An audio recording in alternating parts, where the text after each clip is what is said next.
Pupunta tayo sa Cebu, Pilipinas? Biro ba to o isang nakakatawang trahedya? Boses ng pagtawa at pagrereklamo ang umalingaw-ngaw sa malaking bulwagan ng Washington International School, isang marangyang high school sa New York na taon-taon ay naglalabas ng mga anak ng mga politiko at bilyonaryo. Ang mga nakatatandang estudyante ay nakapunta na sa London, Tokyo o maging sa Silicon Valley, ngunit ngayon, ang kanilang patutunguhan ay ang Pilipinas, isang bansang sa isip ng marami ay atrasado at puno ng mga tricycle. Nagreklamo ang mga magulang, bakit niyo ipinapadala ang aming mga anak sa isang third world na bansa na puno ng panganib? May ilang estudyante pa nga na nagpost sa social media na ito na ang pinakamasamang trip sa buhay ko. Ang kapaligiran sa JFK Airport ay puno ng luha at paghamak para bang ipinapadala nila ang kanilang mga anak sa isang digmaan. Ngunit wala silang kaalam-alam na ang paglalakbay na ito ay hindi magiging isang trahedya, kundi isang malaking aral sa buhay na magpapaharap sa mga aroganteng kabataan mula sa Amerika sa isang katotohanang babago sa kanilang buong pananaw at magpapaintindi sa kanila ng tunay na kahulugan ng isang modernong bansa. Ang tawanan at kawalang kasiyahan ng mga estudyante ng Washington ay umalingaw-ngaw pa rin sa isipan nang dumating ang araw ng pag-alis. Ang kapaligiran sa JFK Airport ay halos tulad ng isang libing. Maraming estudyante ang nakasuot ng itim at ang mga magulang ay maluha-luha para bang pupunta ang kanilang mga anak sa pinakamapanganib na lugar sa mundo. Emily, kung may makita kang kakaiba o kung hindi ka ligtas, tumawag ka agad sa embahada, anak, sabi ng kanyang ama, isang batikang diplomat na may nanginginig na boses. Isiniksik niya ang isang mamahaling satellite phone sa kamay ng kanyang anak, puno ng pag-aalinlangan. Maging siya, na nakapaglakbay na sa buong mundo, ay tinitignan ang Pilipinas na may pag-aalala. Ang eroplanong patungong Cebu ay tumagal ng maraming oras. Sa buong paglalakbay, ang kapaligiran ay puno ng mga sarkastikong komento. Bukas, siguro kailangan nating sumakay ng bangka para makapunta sa eskwela, ano? Sarkastikong sabi ni Michael. O di kaya, araw-araw tayong kakain ng kanin at pritong insekto, haha, tawa ni Alexis. Bawat salita ay sumasalamin sa kanilang pagmamayabang at pagkamakasarili. Tahimik na, nakaupo si Emily, nakatingin sa labas ng bintana. Unti-unting nawala ang mga ilaw ng New York sa dilim. Mahaba siyang bumuntong hininga. Iniisip na kailangan niya lang tiisin ang isang linggo at matatapos na ang lahat. Ang tanging inaalala niya ay ang kanyang bagong bili na branded na salamin. Para sa isang katulad niya na may malabo at astigmatism, ang salamin ay buhay niya. Hindi niya inakala na ang maliit na bagay na ito ang magiging simbolo ng aral na naghihintay sa kanya sa lungsod ng Cebu.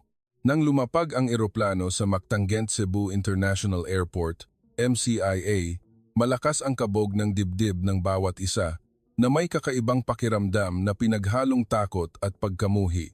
Oh my God, ito ba talaga ang Pilipinas? Mahinang bulong mula sa isang kaklase. Nang bumukas ang pinto ng eroplano, isang malinis at maliwanag na airbridge ang sumalubong sa kanila, hindi amoy alikabok o luma tulad ng kanilang inaakala. Ang dingding ay puno ng mga LED screen na nagpapakita ng magagandang larawan ng Basilica Minore del Santo Niño, ang Mactan Channel sa gabi na kumikinang sa iba't ibang kulay ng ilaw at ang asul na dagat ng Malapaskwa na sumasalamin sa nagliliwanag na sikat ng araw. Ang mga estudyanteng Amerikano ay nakatayo, tulala, para bang sinampal ng katotohanan. Wala nang naglakas loob na mangutya. Habang nakapila sa immigration, isang malinaw na anunsyo sa Ingles ang narinig. Welcome, students from Washington International School. Please proceed to the automated gates. Nagkatinginan ng lahat, hindi makapaniwala.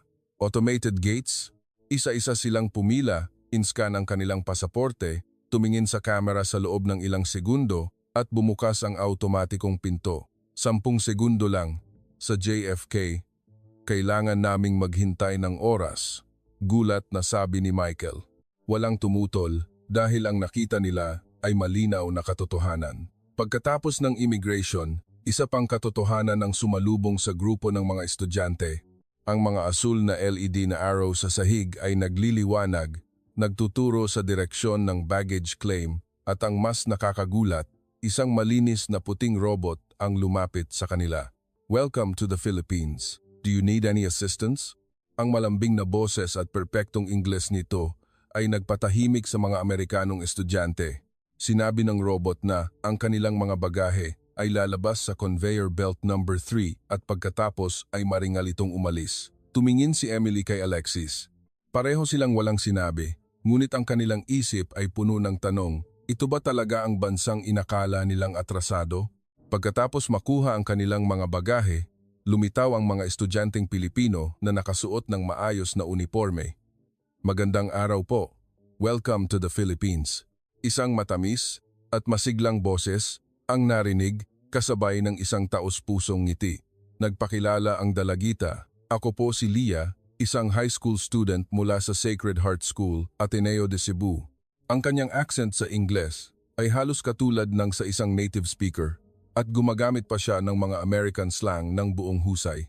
Maraming Amerikanong estudyante ang nagulat at bumulong, bakit mas magaling pa siyang mag-Ingles kaysa sa amin? Nang makalabas sa airport, ang sumalubong sa kanila ay isang tanawin na nagpabago sa kanilang lahat ng paniniwala. Malalawak na kalsada, kumikinang na ilaw, maayos na pila ng mga sasakyan, at ang tren na nag-uugnay sa airport ay dumadaan sa itaas. Ang lungsod na ito ay hindi atrasado tulad ng kanilang pinagtawanan, kundi moderno at marilag higit sa inaasahan. Kinuha ni Emily ang kanyang telepono at muling nag-post ng story, ngunit sa pagkakataong ito ay hindi na may paghamak. Nag-type lang siya ng, "Hindi ko na sigurado kung ito ba talaga ang Pilipinas. Mas maganda pa rito kaysa sa New York." Nang gabing iyon, sa isang marangyang hotel sa sentro ng Cebu, ang buong grupo ng mga estudyante ay nakaupo ng tahimik. Walang tawanan, walang sarkasmo. Mayroon lamang katahimikan na nagsasabing nagsisimula ng manghina ang kanilang mga pananaw at ito ay simula pa lamang ng kanilang pagkatuto. Ang paglalakbay na puno ng paghamak ay pumasok sa landas ng katotohanan, isang landas na magtuturo sa kanila na ang tunay na pag-unlad ay hindi sinusukat sa dating reputasyon, kundi sa kalidad ng buhay na natatanggap ng mga mamamayan araw-araw. Nang dahan-dahang bumukas ang automatikong pinto ng Mactan-Gent Cebu International Airport, narinig ng lahat ng Amerikanong estudyante ang kanilang sariling hininga. Sa harapan nila ay isang malawak na bulwagan na maliwanag sa ginintuang ilaw, isang mataas na arko na bubong na parang modernong katedral, at mga dingding na salamin na sumasalamin sa maayos na paglalakad ng mga tao. Walang sigawan, walang kaguluhan, mayroon lamang kapayapaan na nagparamdam sa lahat na pumasok sila sa ibang mundo. Sa isang malaking LED screen, ipinakita ang Basilica Minore del Santo Niño sa umaga na sinasalita ng mga larawan ng mga tabing dagat ng Palawan at ang mga bundok ng Cordillera. Ang inangkop na musikang Pilipino ay dahan-dahang tumugtog. Lumilikha ng kakaibang impresyon sa puso ng mga estudyanteng minsan nang pinagtawanan ang bansang ito. Si Michael, na karaniwang madaldal, ay tahimik. Kinuha ni Alexis ang kanyang telepono para kumuha ng litrato, ngunit hindi siya naglakas loob na mag-post ng mga sarkastikong komento tulad ng dati. Sa baggage claim, nakita ng mga estudyante ang isang bagay na hindi nila inakala. Ang mga tauhan ng airport ay nakasuot ng maayos, nakangiti, at bumati sa malinaw na Ingles. "Welcome to the Philippines." Isang simpleng salita, ngunit puno ng kumpiyansa at pagiging palakaibigan. Ang lahat ay kontrolado ng teknolohiya, mula sa face scanners hanggang sa real-time na sistema ng pagsubaybay sa bagahe. Nagsimulang magkatinginan ang mga estudyanteng Amerikano na may pag-aalinlangan. Ang ideya na ang Pilipinas ay atrasado ay nagsimulang gumuho mula sa unang segundo. Nang pumasok sila sa restroom, dahan-dahang bumukas ang automatikong pinto. Isang malinis na amoy ang sumalubong sa kanila sa halip na amoy luma. Ang bawat banyo ay may automatikong sistema ng paglilinis. Maraming Amerikanong estudyante ang napatawa ng hindi makapaniwala. Mas maganda pa ito kaysa sa mga mararangyang hotel sa New York. Mahinang bulong ni Alexis, ngunit narinig ito ng lahat. Biglang may narinig na mahinang tunog ng makina. Isang silver na cleaning robot ang tahimik na dumaan. Ilang estudyante ang umatras sa gulat, ngunit yumuko si Michael para basahin ang mga Ingles na letra na nakadikit sa makina. Smart Cleaning Robot, Filipino Innovation. Tumingala siya, nanginginig ang mga mata. Hindi ito ang bansang inakala niya ni Katiting. Nang makarating sa baggage carousel, dahan-dahang gumalaw ang mga asul na LED arrow sa sahig, nagtuturo sa kanilang patutunguhan. Para bang naglalakad sila sa isang sci-fi movie scene. Hindi nagtagal, lumabas ang lahat ng bagahe sa tamang oras. Walang pagkaantala, walang reklamo tulad ng sa airport sa kanilang bayan. Mas maganda ang airport na ito kaysa sa JFK namin ng maraming beses. Sabi ng isang estudyante na may nanginginig na boses. Walang tumutol. Alam ng lahat na ito ang katotohanan. Sa labas ng airport building, lalong nagpakaba sa kanilang puso ang kapaligiran. Nakaparada na ang mga mararangyang air-conditioned bus. Bawat upuan ay may personal na screen na may charging port at libreng wifi. Napanganga ang mga Amerikanong estudyante, hindi makapaniwala na ito ay ordinaryong bus. Ito ba talaga ang bus ng eskwela ng Pilipinas? Halos pabulong na tanong ni Michael. Ngumiti si Leah, ang estudyanteng Pilipino, na sumalubong sa kanila. Opo, ito po ang aming standard. Ang salitang standard ay nagpatahimik sa lahat dahil ang nakita nila ay mas mataas kaysa sa pinakamataas na standard na nakasanayan nila sa Amerika. Habang umaandar ang bus patungo sa sentro ng Cebu, sumiksik ang mga estudyanteng dayuhan sa bintana para tingnan ang tanawin. Nakatayo ang matatayog na gusali. Ang neon lights mula sa mga high-rise at SM Seaside City Cebu ay sumasalamin sa kanilang mga mata. Ang mga kalsada ay malinis, ang mga sasakyan ay maayos na gumagalaw. Ang lahat ay kabaligtaran ng magulong larawan na kanilang inakala. Nang dumaan ang bus sa Mactangan Cebu Bridge, humangin ang sariwang hangin sa gabi at narinig ang mahinang tunog ng tubig sa channel na tumatama sa baybayin. Ang mga ilaw mula sa Magellan's Cross ay kumikinang na parang mga hiyas na hinto ang paghinga ni Emily sandali. Ang tanawing nakita niya ay napakaganda at payapa para mailarawan. Hindi nagtagal, dumating ang bus sa Sacred Heart School, Ateneo de Cebu. Ang sumalubong sa kanila ay hindi mga lumang gusali tulad ng kanilang inaasahan, kundi mga modernong gusali na gawa sa salamin at bakal. Ang luntiang damuhan ay kasama ng isang indoor swimming pool. Ang malawak na bulwagan ay puno ng mainit na ilaw. Nakatayo ang mga Amerikanong estudyante, walang nagsasalita. Alam na ng lahat na nagsisimula nang gumuho ang pagmamayabang sa kanilang puso. Ito ang unang shock na ibinigay ng Pilipinas. Isang shock na hindi nagmula sa takot o kahirapan, kundi sa tunay na pag-unlad na hindi nila inakala. Nang gabing iyon, sumulat si Emily sa kanyang notebook bago matulog. Hindi ko na maitatanggi. Ang Pilipinas ay hindi ang larawan na minsan kong hinamak. Ang nakita ko ngayon ay nagparamdam sa akin na kakaibang liit. At ito ay unang araw pa lang. Hindi ko maisip kung ano pa ang ituturo sa akin ng mga susunod na araw. Kinaumagahan, sumikat ang araw sa malinis na puting gusali ng eskwela. Ang huni ng ibon at ang mahinang ihip ng hangin ay dumadaan sa damuhan. Ang mga bagong dating na Amerikanong estudyante ay puno pa rin ng pagtataka at nang pumasok sila sa bakuran ng Sacred Heart School, Ateneo de Cebu, parang pumasok sila sa isang mundo na hindi nila inakala na matatagpuan sa Pilipinas. Ang malaking bulwagan ay pinalamutian ng mga likhang sining ng mga estudyante, mga painting ng Basilica Minore del Santo Niño, black and white na larawan ng mga floating market at mga eskultura na gawa sa recycled materials. Bawat likha ay puno ng pagkamalikhain at dedikasyon. Pagpasok pa lang sa auditorium, sinalubong sila ng magandang pagtatanghal ng koro. Isang kanta sa Ingles ang inawit ng malambing at walang mintis, na sinundan ng isang sayaw na pinagsamang tradisyonal na sayaw Pilipino at modernong sayaw. Sa likod ng entablado, lumitaw ang mga hologram ng Mayon Volcano at Chocolate Hills na salit-salit na ipinapakita ng kamangha-mangha. Bumulong si Alexis kay Emily, ito ba talaga ang gawa ng mga high school students? Tumango lang si Emily, tulala. Pagkatapos ng engrandeng pagtanggap, ipinartner sila sa mga estudyanteng Pilipino para maging buddy-buddy sa loob ng isang linggo. Si Emily ay ipinartner kay Leah ang dalagang matamis ngumiti na matatas mag-Ingles. Dadalhin kita para tingnan ang library ng eskwela, masiglang sabi ni Leah, puno ng pagmamalaki. Nang bumukas ang pinto ng library, halos hindi huminga ang mga Amerikanong estudyante. Sa harapan nila ay isang 3-story library na puno ng libu-libong libro. Mga computer at tablet ang nakapila para gamitin ng mga estudyante. Ang mahalaga, ang library na ito ay bukas 24/7. Ang mga estudyante ay maaaring mag-aral at magsaliksik kahit sa gabi. Sa Amerika, ang library ng eskwela namin ay nagsasara ng 5 p.m. Mahinang sabi ni Michael, ngunit walang tumawa dahil alam ng lahat na ang nakikita nila ay mas enggrande kaysa sa maaaring hamakin. Pagkatapos, dinala sila ni Leah sa AI classroom.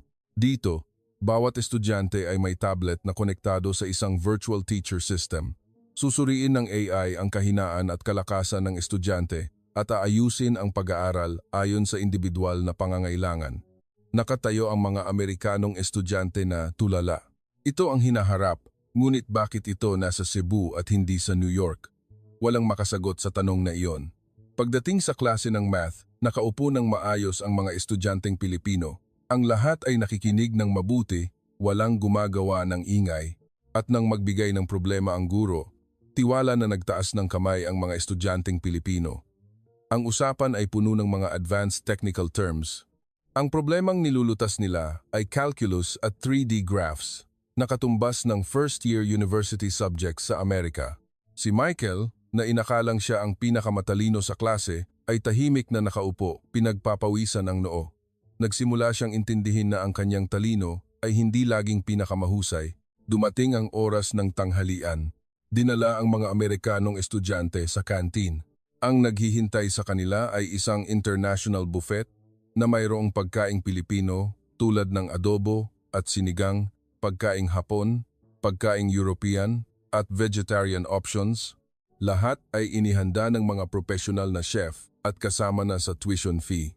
Nakatayo ang mga Amerikanong estudyante na tulala. Sa eskwela namin, kailangan naming magbayad ng daan-daang dolyar para lang makakuha ng matigas na pizza o malamig na sandwich. Tinikman ni Emily ang sinigang. Nanlaki ang kanyang mga mata. Masarap ang lasa, maasim, maanghang at mabango sa mga herbs. Hindi siya makapaniwala na ito ay pagkain sa eskwela. Habang kumakain, palakaibigan na nag-uusap ang mga estudyanteng Pilipino. Marami sa kanila ang marunong ng 2 o 3 wika. Ang ilan ay nag-aaral ng Chinese, ang ilan ay Japanese, at mayroon ding matatas mag-French. Ilang wika ang alam nyo? Tanong ni Leah na nakangiti. Tahimik si Emily bago sumagot, Ingles at konting Spanish. Kumalat ang kahihiyan sa mesa. Nagsimula silang makaramdam na sila pala ang atrasado. Nang hapon, binisita nila ang science laboratory. Ang mga kagamitan ay kumpleto at moderno.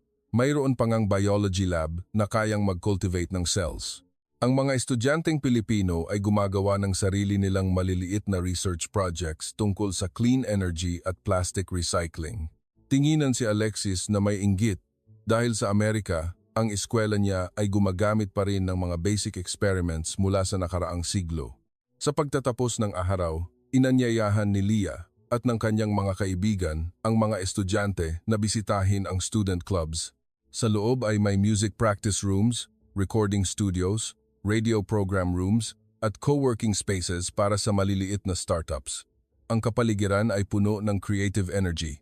Tiwala na ipinaliwanag ng mga estudyanteng Pilipino ang iba't ibang proyekto.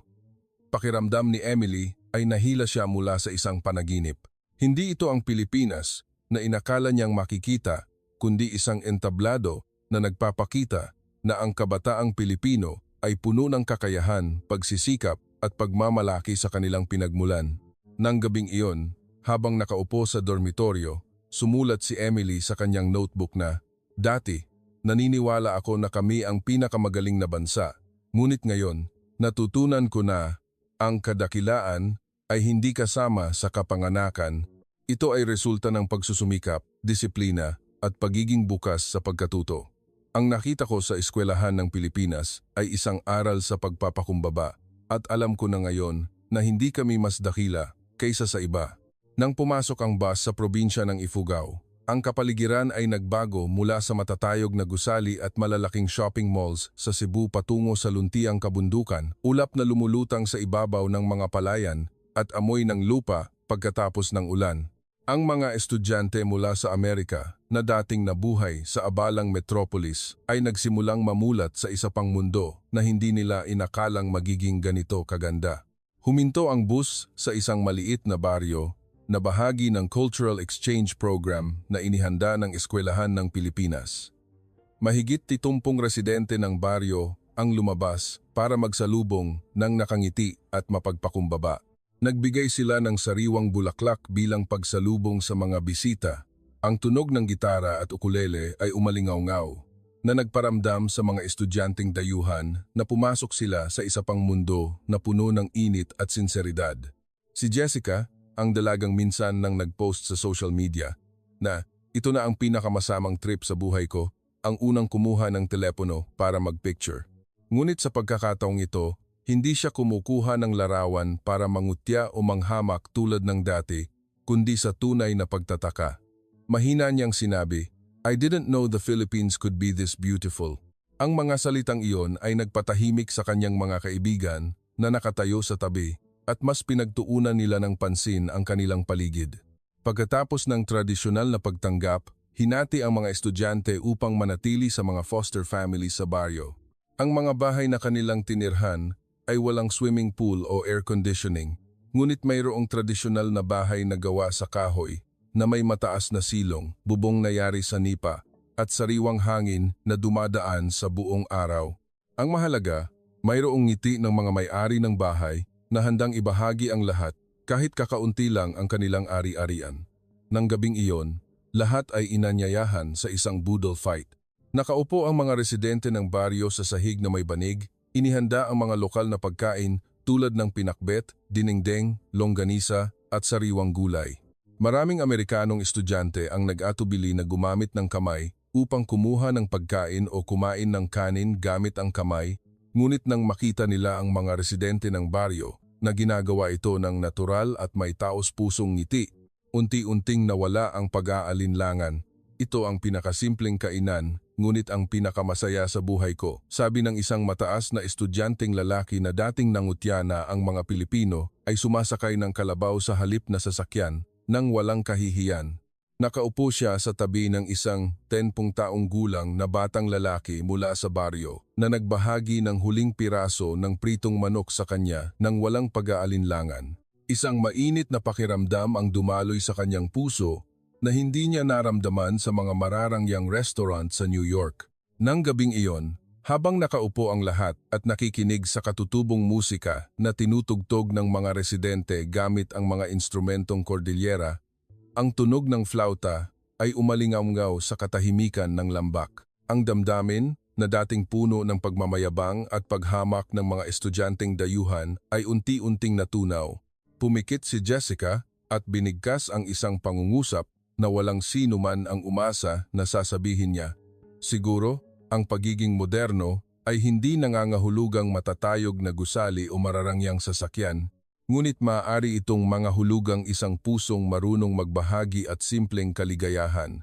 Ang mga salitang iyon ay umalingaw-ngaw na parang isang pahayag sa gitna ng grupo. Lahat ay tahimik at tumingin sa kanya. Ang mga ngiti ng mga residente ng baryo na nakaupo sa paligid ay lalong nagpadama ng kaligayahan sa kapaligiran. Bago matulog ng gabing iyon, umuwi ang bawat estudyante sa kanilang foster homes. Inihanda ng mga may-ari ng bahay ang manipis na banig sa sahig na gawa sa kahoy. Ang tunog ng mga kuliglig ay umalingaw-ngaw mula sa mga palayan sa labas. Ang mga bituin ay kumikinang sa kalangitan. Ang mga Amerikanong estudyante na dating sanay sa mga ilaw ng malalaking lungsod at mamahaling air conditioning ay nakaramdam na ito ang pinakamasaya at pinakamainit na gabi sa kanilang buhay. At iyon ang unang pagkakataon na nagsimula silang maging bukas sa katotohanan ng Pilipinas, hindi sa pamamagitan ng paglalarawan o pagtuturo, kundi sa pamamagitan ng pagdanas ng tunay na buhay na simple at puno ng puso. Nagsimula ang bagong araw na may tunog ng manok at mainit na sikat ng araw na sumisilip sa mga siwang ng bahay na gawa sa kahoy. Ang mga estudyante mula sa Amerika na dating nagrereklamo na ang lugar na ito ay luma at walang amenities ay gumising ng mas sariwa kaysa sa mga mararangyang hotel sa New York. Lumabas si Jessica sa balkonahe at nakita ang isang matandang babae, ang kanyang foster mother, na abalang nagbabalat ng mga sangkap para sa ginataang gulay. Ang amoy ng mga herbs ay kumalat sa buong bahay. Ang amoy ng tanglad, luya at kalamansi ay naghalo, isang kakaibang amoy na hindi niya pa nararanasan. Tumingin sa kanya ang matandang babae at ngumiti bago magsalita sa simpleng Ingles, "Come, help me." Nag-atubili si Jessica sandali bago lumapit at umupo sa tabi niya at sinubukan niyang magbalat ng mga sangkap ng hindi sanay. Nanginginig ang kanyang kamay at may lumabas na konti, ngunit ang tawa ng matandang babae ay nagpadama ng init sa kapaligiran. Naramdaman niya agad na ito ay isang pagkatuto na wala sa anumang aklat. Samantala, dinala si David at ang dalawang kaibigang lalaki ng mga residente ng baryo para tumulong sa pag-aani ng palay sa palayan. Nagsimulang tumaas ang araw at ang sikat ng araw ay suminag sa ginintuang palay na humihihip sa hangin. Nagsusuot sila ng salakot na gawa sa kawayan na inihanda ng mga residente. Hawak nila ang kutsilyo sa unang pagkakataon. Kahit hindi sanay, dahan-dahan silang sumunod sa turo ng mga residente.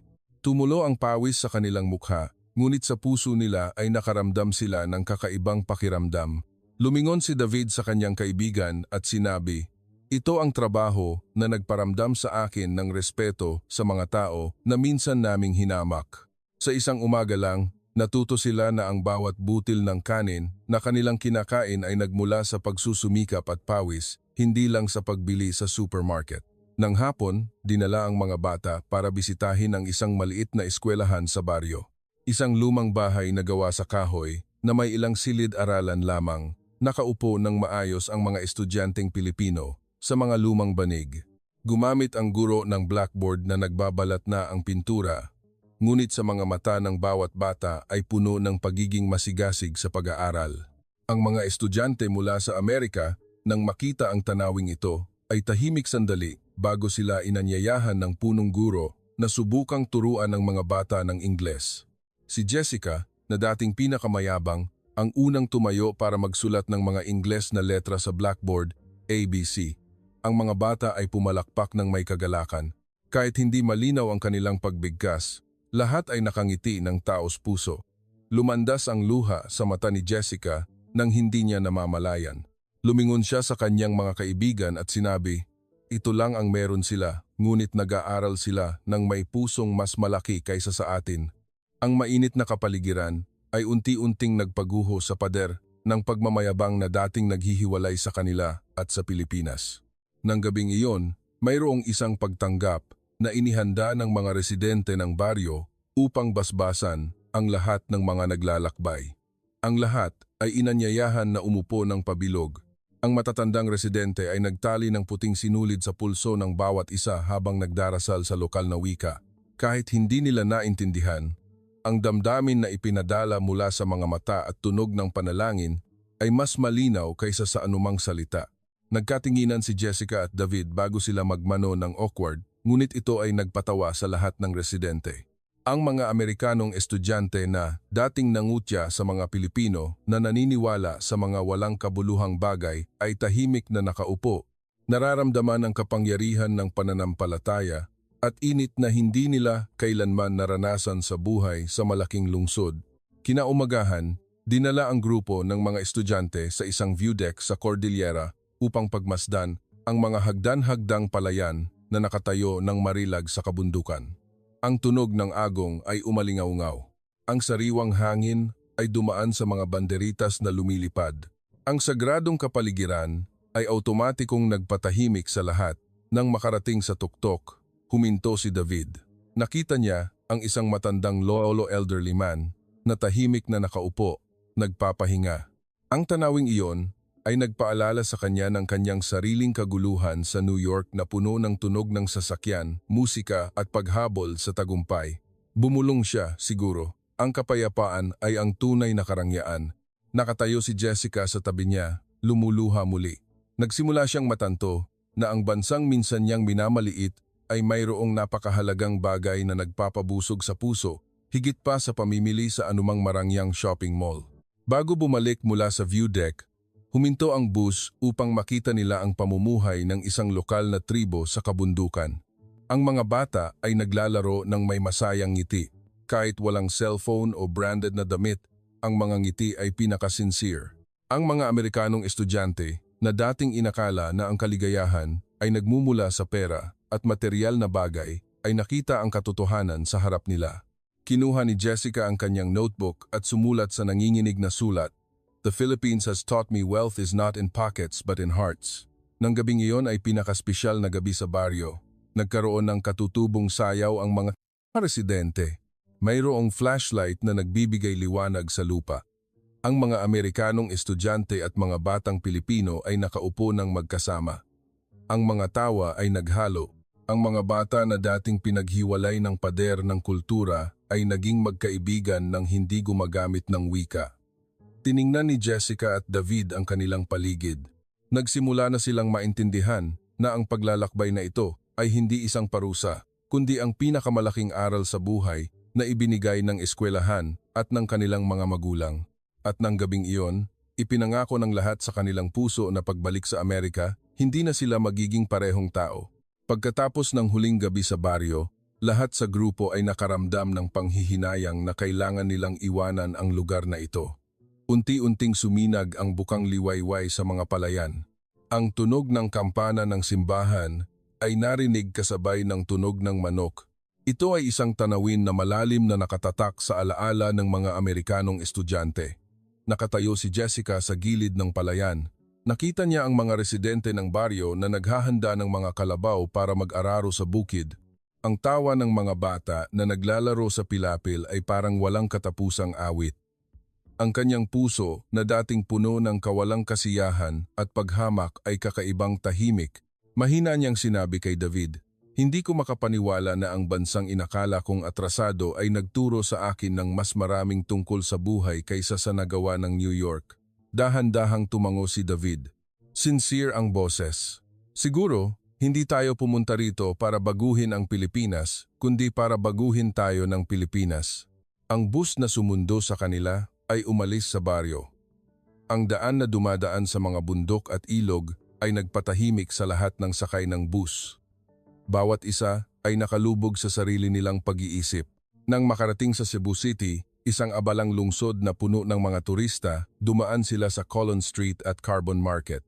Ang mga neon lights at tunog ng musika ay umalingaw-ngaw, ngunit sa halip na makaramdam ng kagalakan tulad ng unang araw na dumating sila, nakaramdam si Jessica ng kakaibang pakiramdam, para bang ang mga bagay na ito ay hindi na ang tunay na kaligayahan. Huminto siya at tiningnan ang isang tindahan ng lokal na produkto. Nakita niya ang isang matandang babae na abalang naghahabi. Sa tabi niya ay isang dalagita na tumutulong sa pagpapasa ng sinulid. Naalala niya ang kanyang foster mother sa baryo na nagbabalat ng mga sangkap. Naalala niya ang guro sa maliit na eskwelahan na gumagamit ng lumang chalk para magsulat sa blackboard. Naalala niya ang mainit na pagtanggap. Lumandas ang luha sa kanyang mata nang hindi niya namamalayan. Nang gabing iyon, nanatili sila sa isang guest house malapit sa ilog. Ang tunog ng tubig ay nagpadama ng kapayapaan sa kapaligiran, kabaligtaran ng tunog ng sasakyan sa New York. Nagtipon ang lahat ng estudyante sa wooden balcony. Mayroon lamang ilaw ng lampara na nagbibigay liwanag. Si David ang unang nagsalita. "Kailangan nating gumawa ng isang bagay para hindi mawala ang natutunan natin dito." Sumagot ang isa pang kaibigan, "Oo, ayoko nang bumalik sa buhay na puno ng kompetisyon at pagmamayabang tulad ng dati." Nakaupo si Jessica na nakayakap sa kanyang tuhod. Nanginginig ang kanyang boses.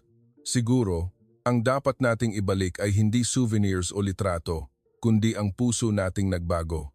Tahimik muli ang lahat, para bang inuukit ang mga salitang iyon sa kanilang puso. Kinabukasan, nagkaroon sila ng pagkakataong bisitahin ang isang matandang lolo na kilala sa kanyang karunungan sa isang simbahan sa Cebu. Ngumiti lang ang lolo at magiliw na nagsalita. Ang tao ay ipinanganak hindi para mag-ipon ng materyal na bagay, kundi para matutong mag-ipon ng kabutihan sa puso. Kung mas marami kang iniipong material na bagay, mas mabigat ito. Ngunit kung mas marami kang iniipong kabutihan sa puso, mas magaan ito. Ang simpleng pangungusap na ito ay malakas na tumama sa puso ng bawat isa. Pumikit si David upang damhin ang mga salitang iyon, habang muling lumuha si Jessica nang hindi niya namamalayan. Nang lumipas ang ilang araw, malapit nang matapos ang kanilang paglalakbay. Ang lahat ay kailangan ng bumalik sa Cebu City upang maghanda para sa kanilang paglipad pabalik sa bahay. Bago sumakay sa tren mula sa Ifugao, ang mga bata mula sa baryo na kanilang pinuntahan ay dumating upang maghatid sa kanila. May dala silang maliliit na katutubong bulaklak. Ang tawa at simpleng salitang Pilipino tulad ng paalam o see you again ay nagpainit sa puso ng mga Amerikanong estudyante higit pa sa anumang mamahaling regalo. Mahigpit na niyakap ni Jessica ang isang maliit na bata at nanginginig na nagsalita, "I'll never forget you." Sa tren na dumadaan sa mga palayan at kabundukan, ang lahat ay tahimik na nakatingin sa labas ng bintana. Ang tanawin ng kalangitan ng Pilipinas sa dapit hapon, na kulay kahel at ginto, ay sumisinag sa palayan na parang isang painting. Sumulat si David sa kanyang notebook. Nagsimula kami sa paglalakbay na ito ng may pagmamayabang, ngunit bumabalik kami ng may pagpapakumbaba. Sumulat si Jessica sa ibaba. The Philippines didn't change the world, but the Philippines changed the world inside me. Nang makarating sa Cebu City, nagkaroon sila ng pagkakataong bisitahin ang Basilica Minore del Santo Niño at Magellan's Cross. Ang laki at ganda ng Pilipinong arkitektura ay nagpatulala sa lahat, ngunit ang pinakamalalim na tumama sa kanilang puso ay nang marinig nila ang kwento ng kasaysayan ng Pilipinas ng mga bayaning nagbuwis ng buhay para mapanatili ang kalayaan ng bansa. Sinabi ni Leah na ang Pilipinas ay isa sa iilang bansa na hindi kailanman naging kolonya dahil ang mga Pilipino ay may pagkakaisa, may matatag na pinuno at hindi kailanman sumuko sa sinuman. Ang lahat ng estudyante ay nakatingin kay Leah na puno ng respeto. Nagsimula na nilang intindihin na ang katapangan at pananampalataya ay ang lakas na nagpatayo sa isang maliit na bansa tulad ng Pilipinas sa gitna ng bagyo ng kasaysayan. Bago sumakay sa eroplano pabalik sa bahay, lumingon si Jessica sa kanyang mga kaibigan at sinabi, "Pumunta tayo rito dahil akala natin ay may ituturo tayo sa kanila, ngunit sa totoo lang, sila pala ang guro natin." Idinagdag ni David, "Itinuro sa atin ng Pilipinas na ang kayamanan ay hindi sinusukat sa mga bagay na mayroon ka, kundi sa mga bagay na ibinibigay mo, at ang pagiging tunay na tao ay hindi ang pagkakaroon ng kapangyarihan sa iba, kundi ang pagtayo ng may pagpapakumbaba at paggalang sa iba." Ang mga salitang ito ay ang buod ng paglalakbay na nagpabago sa kanila ng lubusan. Nang umangat ang eroplano sa kalangitan ng Cebu, unti-unting lumiit ang Cebu hanggang sa maging isang maliit na tuldok sa malayo. Ngunit sa puso ng bawat isa, hindi lumiit ang Pilipinas. Bagkus, lalo itong lumaki hanggang sa mapuno ang kanilang puso. Ipinangako nila sa kanilang sarili na pagbalik sa Amerika, hindi nila malilimutan ang mga aral mula sa lupaing ito. Mamuhay sila ng may kabuluhan, rerespetuhin ang iba, at hindi malilimutan na ang tunay na kaligayahan ay nasa pagiging simple at sinseridad. At mula sa paglalakbay na ito, isang grupo ng mga estudyante mula sa Amerika ang umuwi ng may pusong hindi na pareho. Nang lumapag ang eroplano sa airport sa Amerika, ang grupo ng mga estudyante ay bumalik ng may parehong bagahe, ngunit may pusong hindi na pareho. Si Jessica, ang dalagang dating nagmamayabang, ay bumaba ng eroplano nang may mas malambing na tingin. Nakita niya ang kanyang mga magulang na naghihintay na nakangiti. Ngunit sa pagkakataong ito ay hindi siya tumakbo para magpakita ng souvenirs o magkwento tungkol sa karangyaan, kundi niyakap niya ng mahigpit ang kanyang mga magulang. Lumuluha ng hindi niya namamalayan at mahinang nagsalita, "Salamat po sa pagpapadala sa akin sa Pilipinas dahil doon natutunan ko ang halaga ng pag-ibig at init ng pamilya." Si David, ang binatang dating makasarili, ay tahimik na nakaupo at nakatingin sa kanyang bahay. Hindi niya binuksan ang laro o nagpatugtog ng malakas na musika tulad ng dati, kundi kinuha niya ang kanyang notebook at sumulat. Ang tunay na bahay ay hindi isang tirahan, kundi isang lugar kung saan ang puso ay nakakaramdam ng kapayapaan At natagpuan ko ang sagot na iyon sa Pilipinas.